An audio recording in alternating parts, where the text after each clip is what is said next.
नमस्कार, मैं आरबी सिंह यादव और आप देख रहे हैं मेरा YouTube channel R B Singh Yadav editor. आज हम उत्तर प्रदेश की जो 9 विधानसभा के उपचुनाव हुए हैं उन पर अखिलेश यादव की जो प्रतिक्रिया आ रही है उस पर बात करेंगे और सीधे हम प्रेस कॉन्फ्रेंस दिखाएंगे आपको। जो भी अखिलेश ने बोला है सबसे उनकी लैंग्वेज में होगा, उनकी भाषा में होगा, सीधी प्रेस वार्ता, सवाल जवाब जो कुछ भी है।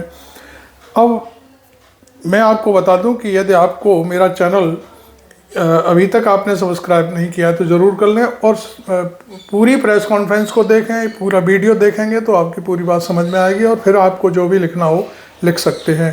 तो अभी हम चलते हैं अखिलेश यादव की सीधी प्रेस कॉन्फ्रेंस में। पूरी तरह से उसके बारे में समाजवादी पार्टी के प्रत्याशी रहे सुंदर किशोर रिजवान साहब बताने का काम करेंगे।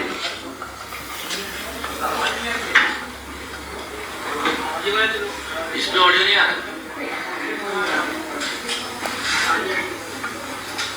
देखिए, चुनाव में पर धांधली की गई। जिस तरह से पूरे क्षेत्र में 90% लोगों से आप जानकारी करा लीजिए, सर्वे करा लीजिए, ग्राउंड सर्वे रिपोर्ट ले लीजिए कि उनके हाथ पे अगर स्याही लगी हो 90% लोगों के तो बर्बाद नहीं। वोट जिस तरह हराने में गया, पुलिस प्रशासन, जिला प्रशासन और सब में वोट पड़ गया होता, आम वोटर का वोट पड़ गया होता, आम मतदाता का वोट पड़ गया होता तो मैं 1 लाख वोटों से कम चुनाव जीतता। मैं दावे से कह सकता हूँ। हाँ जी, रिजवान कुंडरकी से एक प्रत्याशी। बूथ के अतिरिक्त जिस तरह धांधली इतने बड़े पैमाने पर हमने कभी सोचा भी नहीं था, देखा भी नहीं था, सुना भी नहीं था। जितना 45 जनता को किया गया, पूरी रात, पूरा दिन और पूरा जो है ताने बचा गया, यही मैं आपसे कहना चाहता हूँ। तो बिल्कुल पूरी तरह जो है चुनाव में बड़े पैमाने पर धांधली करके मुझे हराया गया। धन्यवाद देना चाहता हूँ। अखिलेश यादव चुनाव हो रहा था और जिस समय वोट पड़ रहे थे उस समय भी अब मिले थे बहुत सारे वीडियोस, बहुत सारी जानकारी लगातार मिल रही थी जिसकी सूचना हम लोग आपको भी दे रहे थे। और आज के समय पर जो सोशल मीडिया उसके माध्यम से भी चुनाव आयोग और संबंधित अधिकारी तक बात पहुंचा रहे थे। मुझे याद है मैंने कुंदरकी के अपने समाजवादी पार्टी के प्रत्याशी उनका वीडियो देखा था। सुबह ही सुबह जब वो निकले हैं वोट डालने तो उन्हें जानकारी मिल गई कि उनके बूथ के एजेंटों को निकाल दिया गया। पुलिस प्रशासन ने मिलकर के जो व्यवहार किया और उनकी नियत और मंशा यही थी कि कोई भी समाजवादी पार्टी का एजेंट बूथ पर न रहे। इसलिए जानबूझ करके प्रशासन ने और खासकर पुलिस ने, वो भी निर्देश पर, सभी बूथ एजेंटों को लगभग निकाल दिया गया। और बड़े पैमाने पर जहां समाजवादी पार्टी के समर्थक थे, समाजवादी पार्टी के लोग वोट डालने जाना चाहते थे, जाते उन्हें रोक दिया गया। आप देख रहे हैं सीधे मान लीजिए रोक दिया गया अखिलेश यादव की प्रेस कॉन्फ्रेंस। तो वोट किसने डाले? अगर उन बूथों पर समाजवादी पार्टी का वोटर नहीं पहुंचा है, हमारे प्रत्याशी के समर्थक नहीं पहुंचे, आखिरकार वोट किसने डाला है? यह बड़ा गंभीर विषय है। और इसके साथ साथ 2 तरह की पर्ची होना, लाल मार्क है और एक सामान्य रूप से ये जो पर्ची दी जाती है, ये लाल पर्ची, लाइन वाली पर्ची। उस दिन भी हम लोगों ने कहा था, जिस दिन वोट पड़ रहे थे उस दिन भी इस बात को कहा था कि इस तरह की व्यवस्था कोई प्रशासन ने बनाई है और जिसके कारण इस तरह का भेदभाव किया है। यहां वो साथी बैठे हैं जिनका वोट था लेकिन वोट डालने नहीं पहुंचे। अभी जब विधायक जी अपने तमाम साथियों के साथ यहां आ रहे थे, पुलिस को जानकारी मिल गई, कई गाड़ियां इनकी बंद कर दी गई। सुबह से हम लोग लगातार कोशिश कर रहे हैं कि वो छोड़ दिए जाएं। कोई कारण नहीं है, उन्हें थाने में बैठाया हुआ है, सीतापुर में बैठाया गया। पहले एक थाने में रोका पुलिस ने, न जाने कहां से एसओजी की टीम आई, बैठा लिया उनको, उसके बाद दूसरे थाने में ले जाके बैठा दिया उनको। और इसलिए बैठा दिया कि कम से ये प्रेस से आमना सामना ना हो जाए, क्योंकि उन्हें पता था कि प्रेस होने जा रही है। एक और गंभीर घटना हुई है जिसके बारे में आपको जानकारी होगी, संभल की। सर्वे हो चुका था, चुनाव के चर्चा ना हो पाए, हमारी आपकी प्रेस गड़बड़ा जाए, इसलिए जानबूझ करके सुबह सर्वे की टीम भेजी है, जिससे माहौल खराब हो जाए, कोई चुनाव पर चर्चा न कर सके। और जो जानकारी मिल रही है उसमें जानकारी है कि कई लोगों को चोट पहुंची है, कई लोग घायल हैं और एक नौजवान नईम उसकी जान चली गई है। आखिरकार जब सर्वे हो चुका था मस्जिद का, तो दोबारा सर्वे क्यों करा ये सरकार, और वो भी सुबह और बिना तैयारी के। कानूनी और कोर्ट के जो प्रोसीजर उसमें मैं नहीं जाना चाहता हूं कि दूसरे पक्ष की सुनवाई नहीं है,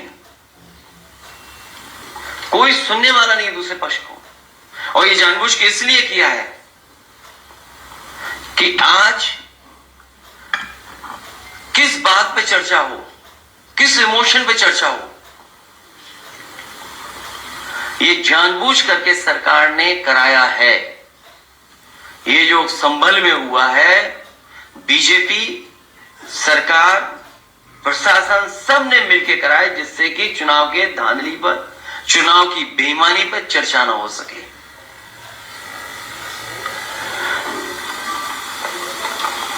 लोकतंत्र में सच्ची जीत लोक से होती है, तंत्र से नहीं।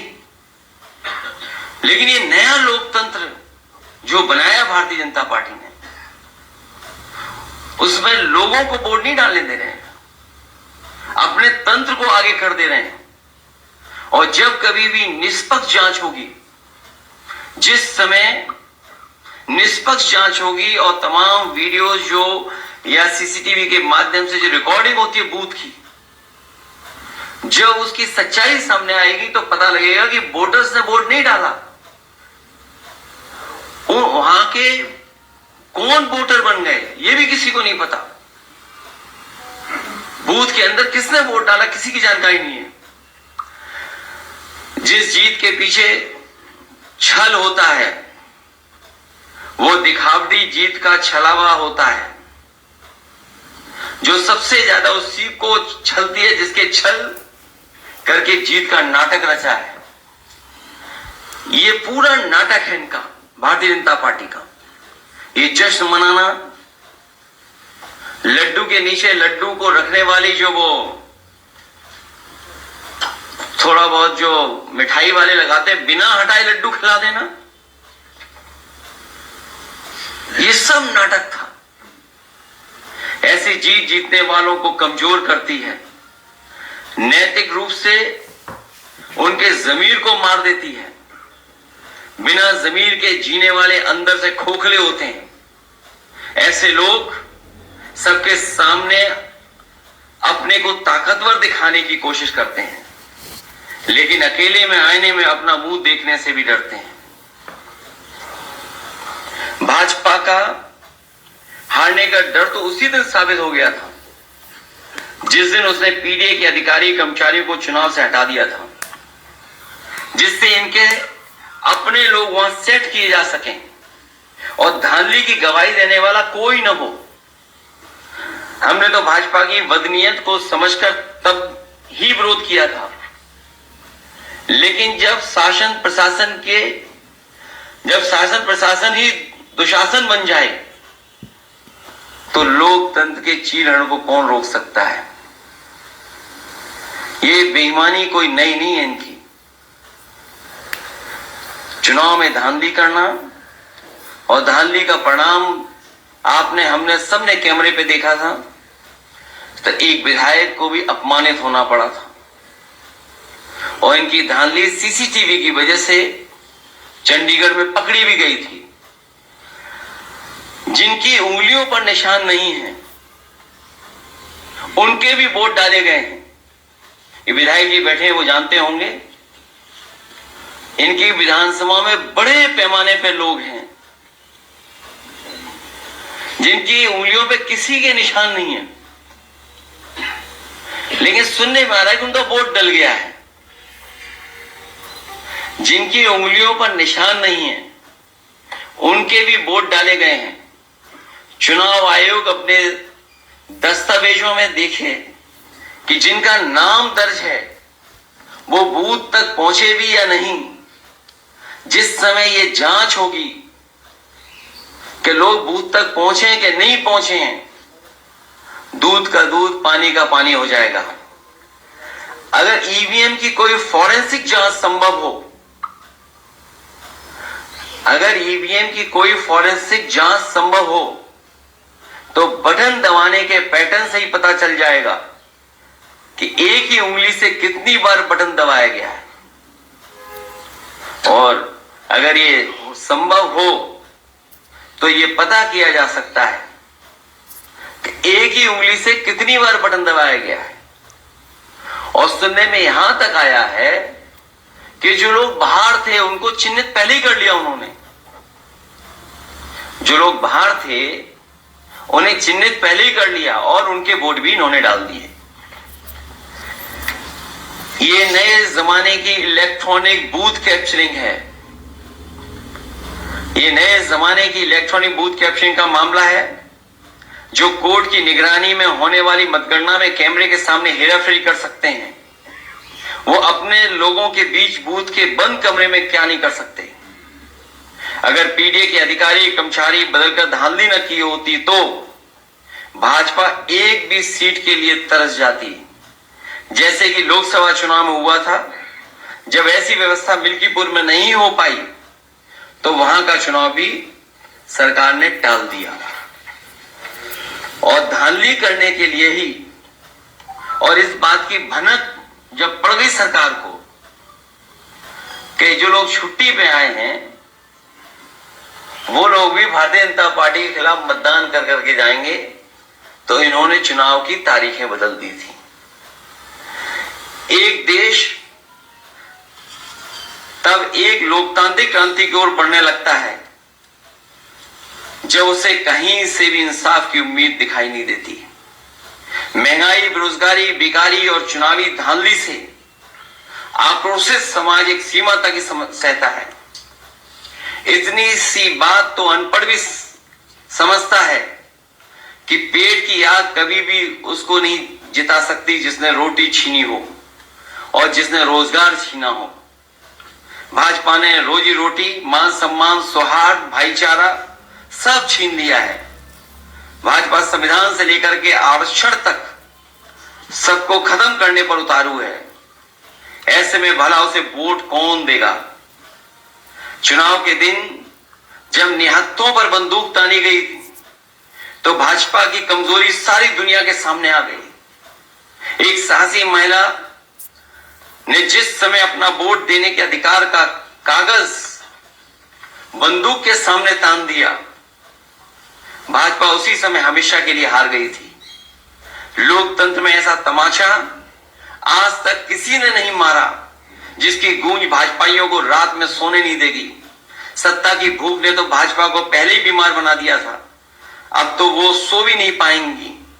हमें तो भाजपा के लोगों पर अब तरस आता है, लेकिन जनता कह रही है ये वो लोग नहीं जिन पर तरस किया जाए। भाजपा सोच रही है कि इन परिणामों से पीढ़ी हताश होगा, तो वो गलत सोच रही है। अन्याय और पीड़न लोगों तो तोड़ता नहीं बल्कि जोड़ता है लोगों को। उत्पीड़न और अन्याय कभी भी लोगों को तोड़ता नहीं है, जोड़ने का काम करता है। हमने पहले भी कहा कि आज फिर कह रहे हैं, सदियों से पीडीएस समाज का जो उत्पीड़न और अपमान प्रभुत्ववादियों ने किया है, उसका दर्द पीडीए ही समझ सकता है। पीडीए दर्द का रिश्ता है, यही दर्द पीडीए को लगातार जोड़ रहा है। ये एकता ही भाजपा की चिंता का सबसे बड़ा विषय बना हुआ है। क्या पीडीए एक क्यों है, पीडीए एक साथ क्यों खड़ा है? भाजपा की बुनियाद हिल चुकी है। एक बार सोच के देखिए, भाजपा को भला वोट कौन दे रहा है? क्या वो गरीब जो महंगाई का मारा है, या वो पिछड़ा दलित अल्पसंख्यक या आदिवासी जिसका भाजपा राज में लगातार शोषण हो रहा है, जिसका आरक्षण मारा जा रहा है, या वो किसान जिसको खाद नहीं मिल पा रही है, या जिसकी फसल छुट्टा पशु खा जा रहा है, या जिसकी फसल की कीमत उसे नहीं मिल रही है, या वो मजदूर जिसे भिखारी के कारण मजदूरी नहीं मिल रही है, या वो दुकानदार जो मंदी का मारा है, या वो कारोबारी व्यापारी जो भ्रष्ट जीएसटी और भाजपाई चंदे की रसीद काटने वालों से परेशान है, या वो महिला जो यूनिवर्सिटी कैंपस तक में सुरक्षित नहीं है, या वो सरकारी कर्मचारी जिनके ऊपर भ्रष्टाचार करने का दबाव है, या जिनकी पुरानी पेंशन तक छीन ली गई, या वो पत्रकार जिनको निर्वस्त्र करके पीटा जा रहा है, या वो जो नौकरी के लिए धरने पर बैठे थे, चाहे 69,000 शिक्षक भर्ती का मामला हो, या पुलिस का हो, या अग्निवीर भर्ती का हो, या जज की परीक्षा में कॉपी बदलने का, या परीक्षा में पेपर लीक का, रद्द होने का, या कोर्ट में रिजल्ट फंस जाने वालों का। इन सब बातों से लाखों निराश युवा हैं और उनके हताश परिवार के करोड़ों लोग अब भी सरकार के विरोध में खड़े हैं। सच तो यह है, भाजपा को 5% लोग भी वोट नहीं दे रहे हैं। इनकी जीत में वोट की कोई भूमिका ही नहीं है। ये तंत्र की हेराफेरी से जीतने वाले लोग हैं और वोट को लूटने वाले लोग हैं। इसलिए ये चुनाव निष्पक्ष नहीं था, ये बेईमानी से और वोट को लूट करके चुनाव जीता गया है।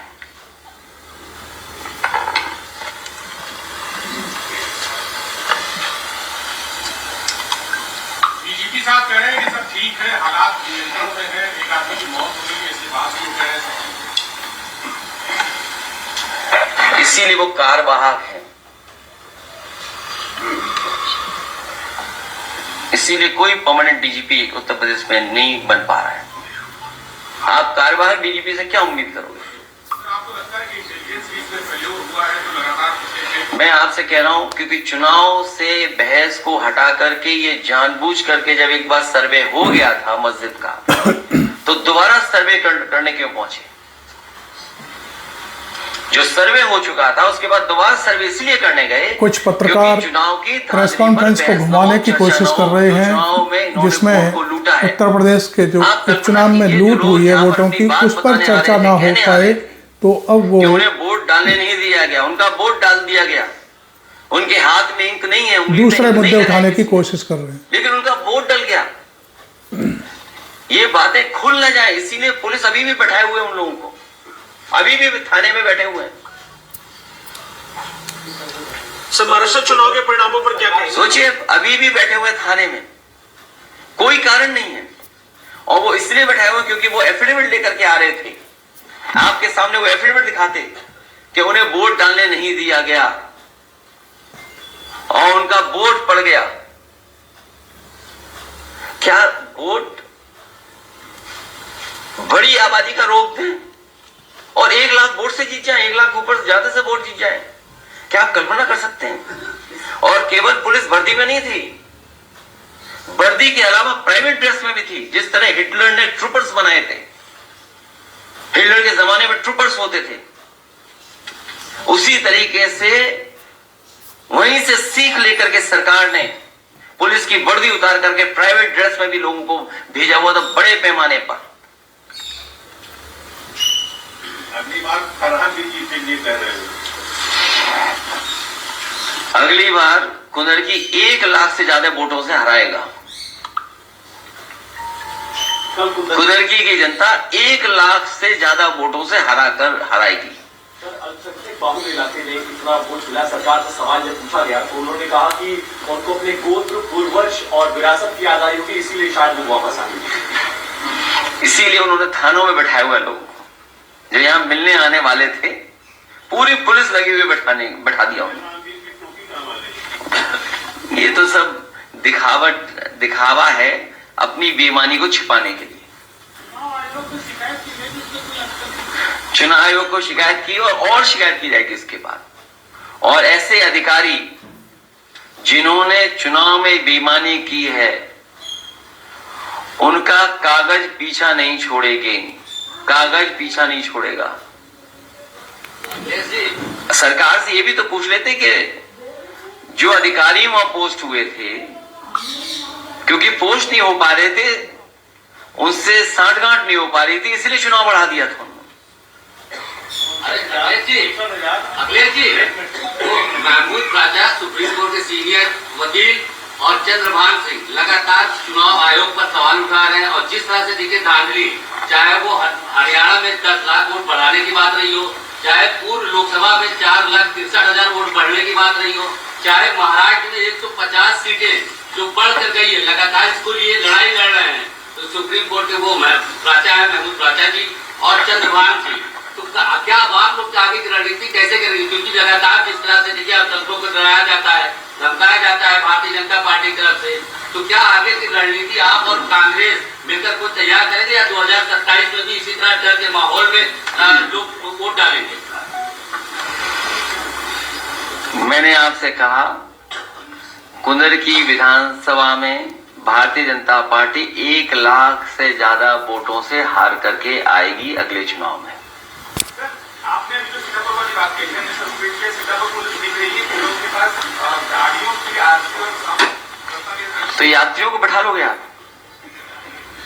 नहीं, आप भी बताइए, ये कौन सा एक्ट है बताओ? नहीं, ठीक बात है, वही बात है। तो आप भी तो एक्ट को समझते होंगे कि गाड़ी बैठा लो, आप गाड़ी रोक लो, ठीक, कागज चेक कर लो, आदमी बैठा लिया आपने, ड्राइवर को करो कार्रवाई। अच्छा, आप जो आ रहे हैं उनके एफिडेविट छीन लिए, ये तो पुलिस में केस बनता है लूट का।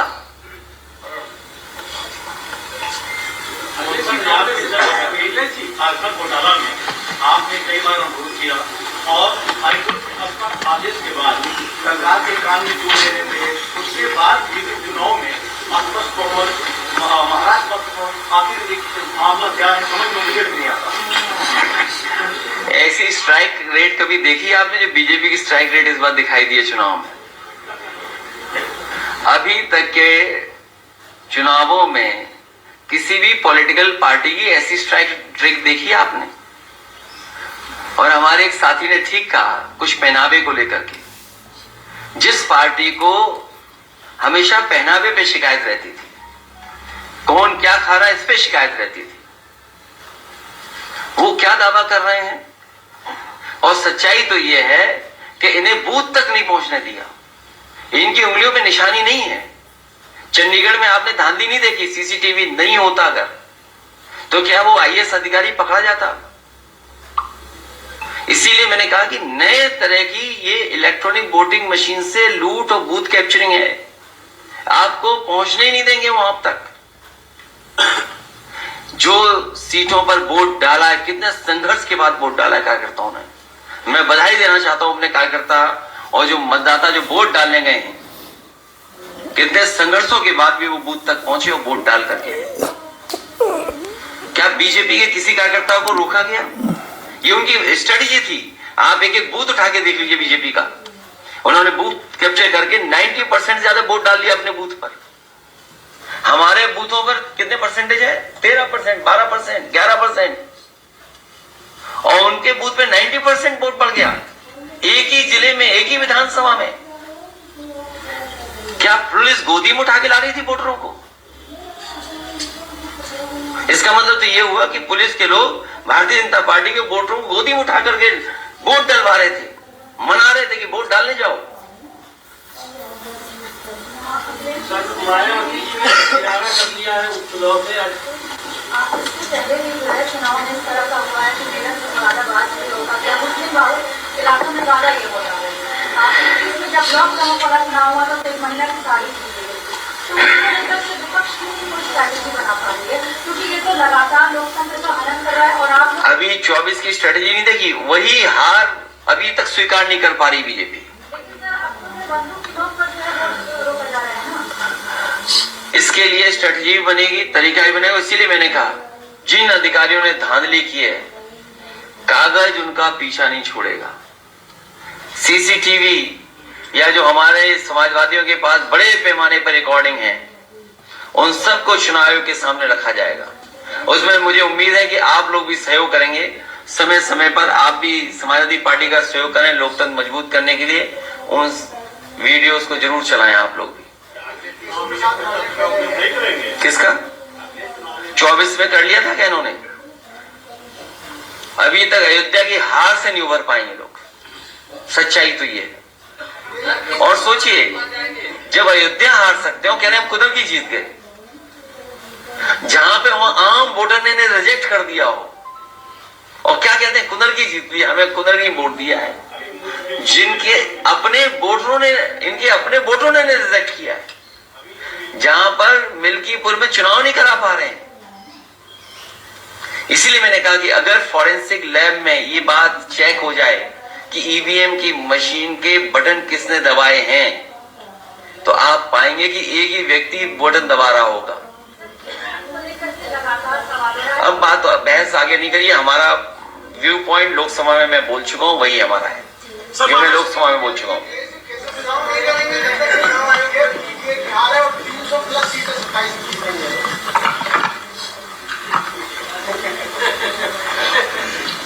बेहाल है वो।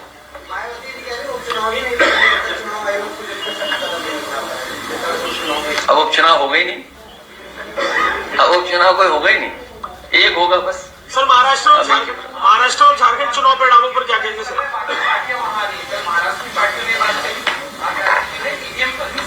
नहीं, मैं आपको कई बार यहाँ कह चुका हूँ और लोकसभा में मैंने अपना पक्ष रख दिया था। फिर मैं कहता हूँ आपसे जर्मनी के बारे में, और जर्मनी हमसे न जाने कितना आगे हर चीज में, तकनीक में, आम लोग जो वहां के पढ़े लिखे हैं उनके जानकारी के बारे में। और जब दुनिया का सबसे बड़ा उद्योगपति भी सवाल उठा रहा है, जो इसी क्षेत्र का सबसे ज्यादा जानकार है, अभी जिनका डिप्टी सीएम का आपने नाम लिया, वो क्या जानते होंगे इलेक्ट्रॉनिक के बारे में? कहो सोशल मीडिया भी किसी और से चलवा रहे हो, सीखा हो मेल लिखना, मेल रिसीव करना, न जाने कितनी चीजें हैं। और जो नया आ गया जीपीटी चैट, वो कहो इस्तेमाल करना, अब सीखे हो शायद, न सीख पाए हो। उसमें ऐसी फौज है उस दल में ऐसे लोगों की।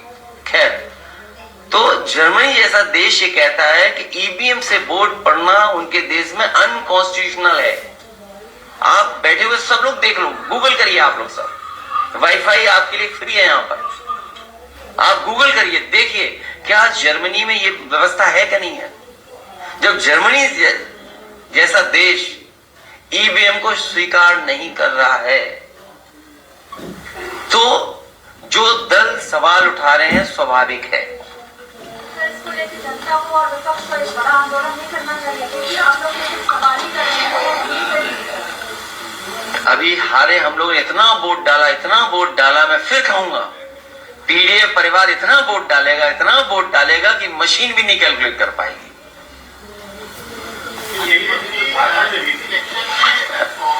कभी कभी कुछ छोड़ देते हैं कुछ लोग। देखिए मैं इस पे बहस में नहीं उलझना चाहता हूँ कि कहाँ क्या है। हमारा एकदम क्लियर है उसमें व्यू पॉइंट कि हम इसके खिलाफ हैं, इस व्यवस्था के खिलाफ हैं। चुनाव आयोग ने निष्पक्ष चुनाव नहीं करा पाया तो क्या लगता है आप इतनी चीजें लेके जाएंगे, सीसीटीवी फुटेज? हमें व्यवस्था पे, सिस्टम को तो स्ट्रेंथन करना हमारी आपकी दोनों जिम्मेदारी है। लगातार आरोप लग रहा है, कई बार देखिए कई सीनियर लीडरों। देखिए ये पक्ष आपका ठीक है, लेकिन हमें और आपको जब मौका मिले इंस्टीट्यूशन कैसे बेहतर हो, इंस्टीट्यूशन को कैसे स्ट्रेंथन करना, ये काम करना पड़ेगा। और उस इंस्टीट्यूशन में जो खराब लोग हैं उन्हें समय समय पे कटघरे में खड़ा करना पड़ेगा। अखिलेश जी, आपको ये नहीं लगता है कि कांग्रेस को भी इसमें टिकट अगर एक दो दी जाती तो ज्यादा उनको मौका दिया? आपकी किसी कांग्रेस के बड़े नेता से बात हुई क्या? तब ठीक है, तो उनसे पूछ लेते मांगी क्यों नहीं। तो उन्हें तो पता है हमने दी थी सीटें। अगर ये बताओ, सबको बता दो, अगर आप बातचीत हुई है तो कौन कौन सी सीट दी थी मैंने। नहीं, जब आपकी बात हुई है, सब जानकारी आपको, फिर हमसे क्यों पूछ रहे हो? हमने तो सीट दी थी ना। चलिए, बहुत धन्यवाद आपका, बहुत धन्यवाद। आप देख रहे थे अखिलेश यादव की प्रेस कॉन्फ्रेंस। सीधी शब्द से हमने आपको दिखाया।